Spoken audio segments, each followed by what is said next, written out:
Enfin, il est temps de découvrir de nouvelles histoires horrifiques, mais petite variante, ce sont vos histoires paranormales. J'avais déjà fait une vidéo de ce type qui vous avait beaucoup plu, mais cette fois-ci, j'ai voulu pousser l'ambiance au maximum. C'est pour cela que je vous ai demandé de me raconter vos histoires sous une publication que j'avais fait il y a quelques mois déjà. Mais cette fois-ci, il y aura en plus des illustrations, c'est pour ça que ça a mis autant de temps, pour avoir encore plus une ambiance creepy. Petit aparté, il fait au moins 30 degrés dans mon bureau. Tu sais quand tu commences à transpirer là, tu vois, bah voilà, c'est ce que je ressens. Il fait super chaud, je suis désolée si à la fin je serai en nage, mais écoutez, ce sont les aléas du métier quand tu n'as pas de clim. Bref, c'est parti.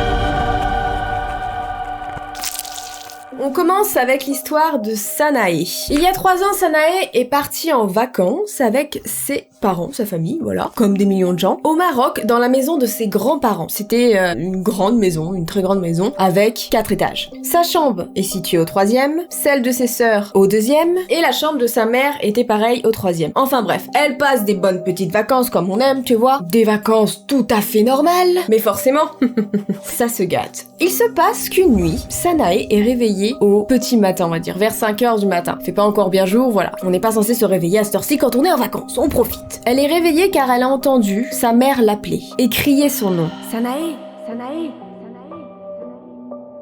Donc, réaction normale de Sanae, elle se lève un peu paniquée, en mode what the fuck. Du coup, elle s'assoit et elle tend l'oreille pour voir, enfin surtout entendre si elle l'appelle de nouveau quoi. Et là, elle entend encore une fois sa mère crier son nom. Sanae.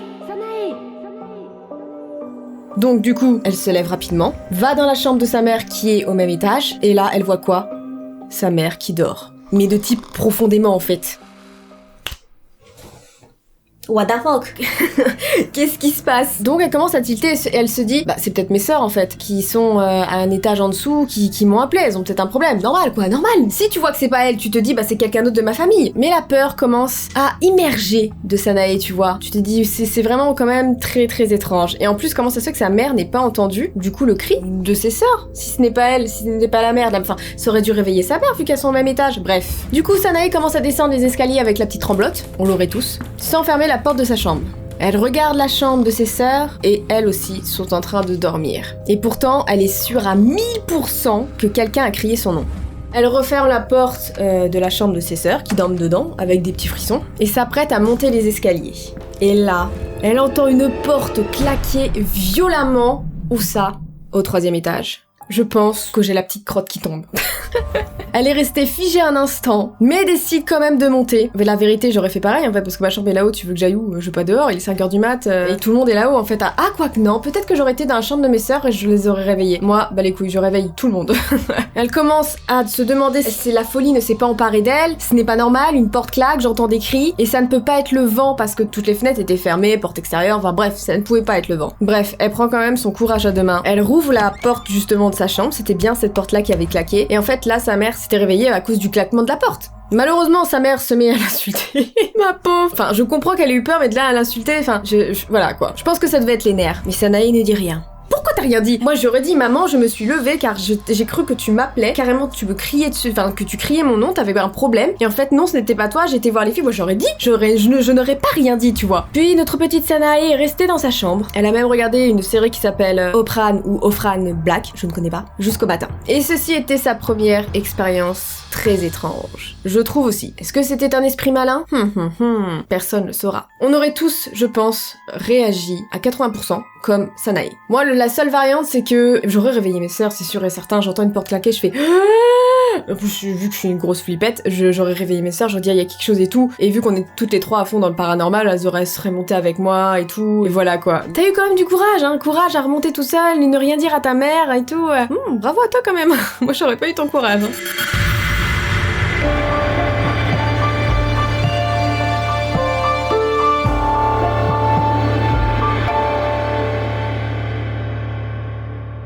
Cette fois aussi, je vais vous conter l'histoire d'Annelise. Son histoire se passe chez ses grands-parents. Est-ce que vous faites esprit? Il y a quelque chose quand même chez les grands-parents. Hein. Il se passe vraiment quelque chose de bizarre chez nos grands-parents, c'est étrange. Et on recommence, petites vacances d'été chez les grands-parents, on est très bien. Mais il faut savoir que cette maison est très ancienne. Plusieurs générations ont vu le jour dans cette maison en fait. Ça c'est pas mal, je trouve ça hyper intéressant. Cette maison est hyper chargée au niveau des ondes et tout. Vu que beaucoup de gens ont vécu, j'ai l'impression de passer pour une malade quand je dis des trucs comme ça. Je suis folle, pardon.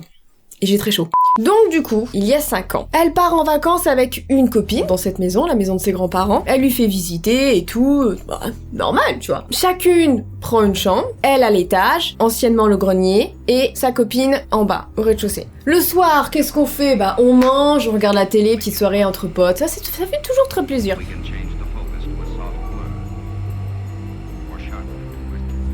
Elles vont se coucher, du coup vont rejoindre chacune leur chambre. Notre petite Annelise se prépare pour dormir, éteint la lumière, et au bout d'une heure, Annelise se sent observée depuis la porte de la chambre. Elle éclaire la porte avec son téléphone, mais rien en fait, y a personne. C'est d'autant plus flippant que que ça soit la lampe de chevet en vrai, parce que je trouve que les ondes elles sont encore plus traîtres, tu vois. Toi-même tu t'es mis dans une putain d'ambiance en fait, horrible. Donc elle se retourne et tout, elle cherche la position pour s'endormir. Mais c'est quand même étrange, t'as cette sensation que quelqu'un t'observe. Et là d'un coup, Annelise entend un bruit.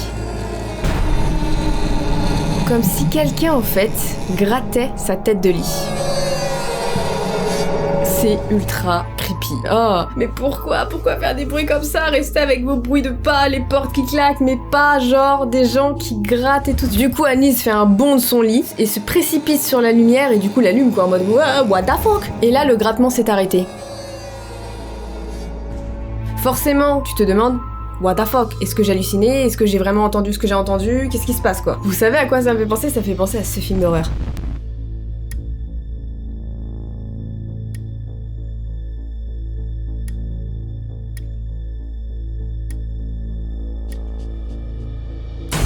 Voilà, ça me fait penser à ce film d'horreur qui m'a fait très peur. Simplement, c'est des grattements, quoi. Mais on est proche, quoi, quand même. Ça donne des frissons. Du coup, la réaction qui s'ensuit est totalement normale. On aurait tous fait ça. On rallume la lumière et on dort avec la lumière.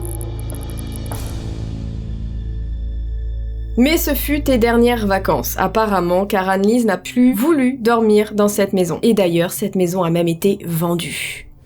Bon courage aux prochains propriétaires. Vous auriez peut-être dû les prévenir. Peut-être que vous l'avez fait, j'espère. Mais c'est très étrange, c'est très particulier ce bruit de grattement là que... Ah. Alors après, je me dis, pour être rationnel, ta chambre était dans un ancien grenier. Il se peut qu'il y avait des petites bébêtes. Et les petites bébêtes, oui, si tu allumes peut-être la lumière, elles vont le voir, elles vont s'arrêter. Et même si tu vas marcher ou faire du bruit, elles vont s'arrêter. Donc il se peut. Ouais, je pense plus à ça. Si on peut être rationnel à ça, parce que les bêtes, les petites souris, les mulots, tout ce que tu veux, ça se balade vraiment partout. Il suffisait qu'elles étaient dans le mur, collées au lit, ça se peut, hein. Ou sinon, t'avais carrément quelqu'un de ta famille pour communiquer avec toi, gratter la tête de lit. Mais il y a d'autres moyens de communiquer, s'il vous plaît.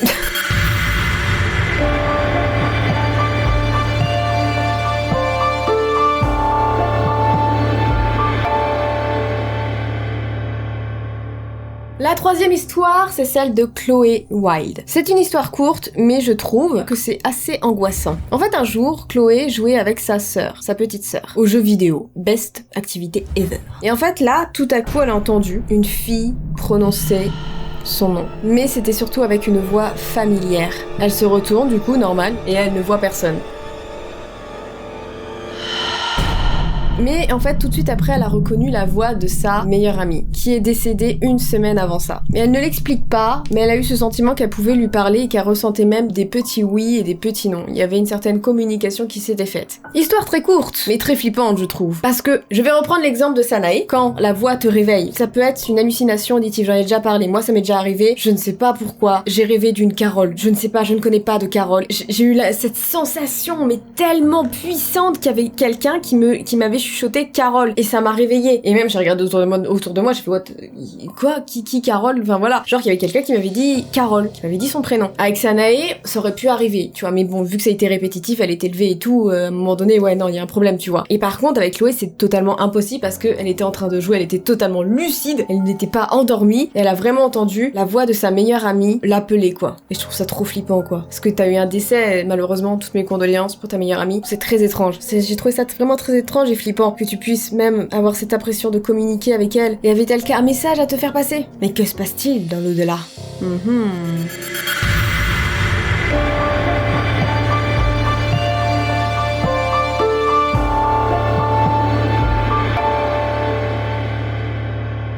Faisons place à la quatrième histoire, celle de Agathe. Alors l'histoire d'Agathe, c'est que déjà, elle passe sa scolarité dans un internat en face d'un cimetière. C'est quelque peu glauque. Mais y a rien, il y a des gens qui habitent en face des cimetières. Je pense qu'il faut cesser de associer les cimetières au glauque. La mort fait partie de la vie. Je trouve ça bien qu'on enterre nos morts, qu'on les réunisse, tu vois, entre eux, qu'ils fassent des apéros, non? Mais vraiment juste à côté, apparemment. Mais genre, vraiment, tu vois. Genre de sa fenêtre, elle tombe sur le cimetière. Non, mais c'est vraiment juste à côté. Alors, attention. Il y a 4 étages. Chaque étage correspond à un lycée, qui sont regroupés en 3. Il est énorme. Qu'est-ce que c'est que ce bordel, en fait, dedans? T'as une ville, en fait, dans ton internat. Par chambre, ils sont 4. Et ce que va nous raconter Agathe, c'est aussi le témoignage d'autres personnes. Du coup, le soir, en fait, il y a un couvre-feu. Il est de 22h. Et il faut aussi savoir qu'en début d'année, en fait, ils ont le droit de bouger les meubles quand ils arrivent dans leur chambre. Mais après, ils n'ont plus le droit. Donc l'histoire se situe en décembre et ils n'avaient plus le droit de bouger les meubles. Du coup, un soir, vers 2-3 heures du matin, Agathe et ses colocataires entendent, depuis leur chambre, alors que tout le monde fait dodo, des bruits de meubles qui bougent. Et cela venait des étages supérieurs. Du coup, ils se réveillent et ils vont prévenir la surveillance, qui apparemment a aussi entendu les bruits. Donc là, il y a trop de monde qui entendent, donc ils peuvent pas être fous, quoi. De toute façon, à partir du moment où t'as déjà 2-3 témoins, tu sais que la folie n'est pas là-dedans, quoi. Du coup, la surveillante se dirige vers les bruits, afin de vérifier. Pendant ce temps, le bruit continuait. Sauf que les gens des autres étages dormaient. Tout dépend en fait de la puissance du son. Petit aparté, sachez que moi, on peut m'étrangler, on peut me tuer dans mon lit à côté de mon copain ne va pas se réveiller. Il n'entend rien. C'est horrible. Quand il dort, il y a plus personne. Moi, je peux tomber, on peut m'agresser tout ce que tu veux, je peux me battre dans le salon, il va pas se réveiller. Bref, le lendemain se passe. Du coup, il se demande qui l'a entendu et surprise, toute l'aile et l'aile face aussi a entendu ces bruits. Et or, si des personnes déplaçaient en fait réellement des meubles, c'était impossible que les 2 ailes l'entendent. J'avoue que à part si c'est un camion de 15 tonnes que tu déplaces, c'est étrange. C'est comme si moi je déplaçais des meubles, là, les voisins ils vont pas l'entendre, tu vois, c'est bizarre. Mais ce n'est pas tout. Car les nuits se succèdent, Agathe se réveille vers minuit et aperçoit une silhouette au milieu de leur chambre et les regarde. Qu'est-ce qui se passe? What the fuck? Mais elle sait pas si c'est à prendre en compte parce que, comme je vous l'ai dit dans le noir, parfois tu ne perçois pas la même chose qu'en journée. Ton imagination elle est tellement développée dans le noir que tu peux voir des trucs alors que non, il suffit que ce soit un porte-manteau en fait. Et aussi, petite chose à savoir, c'est que pendant cette période-là, ils avaient des gros changements de température en fait dans la chambre. Elle sait pas si c'était lié au chauffage, mais apparemment c'était très très étrange. C'est beaucoup trop étrange pour que ce soit par le chauffage, c'est bizarre. C'est vraiment bizarre. Puis il y a eu aussi d'autres phénomènes étranges en fait qui se sont un peu succédés. Elle et des potes et même d'autres gens se réveillaient en fait avec des bleus, des gros bleus sur le corps. Une amie à elle s'est réveillée avec une cicatrice sur le ventre en forme de Y qui n'était pas là avant. Non mais c'est un film d'horreur en fait, c'est quand même très étrange. Il craint un peu votre internat, hein. Et une dernière chose, un matin, en se réveillant dans leur chambre, ils ont trouvé une trace de main sur l'un des murs. Particulière parce qu'en fait, ils ont voulu voir s'ils pouvaient, en posant la main, voir si c'était eux, voilà, peut-être une crise de somnambulie ou je ne sais quoi. Ils ont voulu voir si c'était pas l'un d'eux qui avait laissé sa main. Et en fait, non, elle ne correspondait à aucune des mains présentes dans cette chambre. Et en revenant le soir dans cette chambre, cette trace n'y était plus. Agathe s'est dit que peut-être c'était la femme de ménage qui l'avait nettoyée. Mais elle fait jamais le ménage en fait, donc nul ne sait. Et c'est la fin de cette 4e histoire. Vous avez fait des recherches sur votre internat? Franchement, c'est ce que je ferais. Quand est-ce qu'il a été construit et tout? Moi, je ferais grave des recherches dessus du coup, hein. C'est bizarre, c'est flippant, c'est creepy. Dites-moi ce que vous en pensez de ce petit concept où cette fois-ci, on va dire que je raconte vos histoires en fait. C'est des thrills, mais de vous, qui viennent de vous et c'est vous me racontez l'histoire et donc du coup, moi je les mélange avec des illustrations totalement personnelles. Si vous avez envie de participer enfin, si vous aimez le concept, comment puis-je savoir si vous aimez le concept? Et si on essayait les 80 000 pouces bleus? Je vois peut-être un peu gros là. Vas-y, on essaye. S'il y a 80 000 pouces bleus sous cette vidéo, ça veut dire que vous l'avez apprécié et que vous voulez du coup une édition 2. Par contre, je vous préviendrai quand est-ce que je voudrais la faire et je referai un post sur ma chaîne YouTube. Ne mettez pas tout en commentaire parce que ça va être le bordel total. Et sachez que si vous voulez participer, il faut déjà avoir des histoires construites, vraiment, parce qu'il y avait des histoires mais c'était mal construit. suis désolée, hein, mais je pouvais pas retravailler derrière parce que c'était, voilà, méli-mélo, parfois je comprenais pas ce que vous disiez, je pense que c'est surtout pour les plus jeunes, donc faut vraiment quand même une belle écriture pour que je puisse retranscrire, voilà. Et en plus de ça, cette fois-ci, bah, là je le précise, c'est vrai que je l'avais peut-être pas assez bien précisé dans mon premier post, mais si vous voulez que les illustrations vous collent plus à la peau, n'hésitez pas aussi à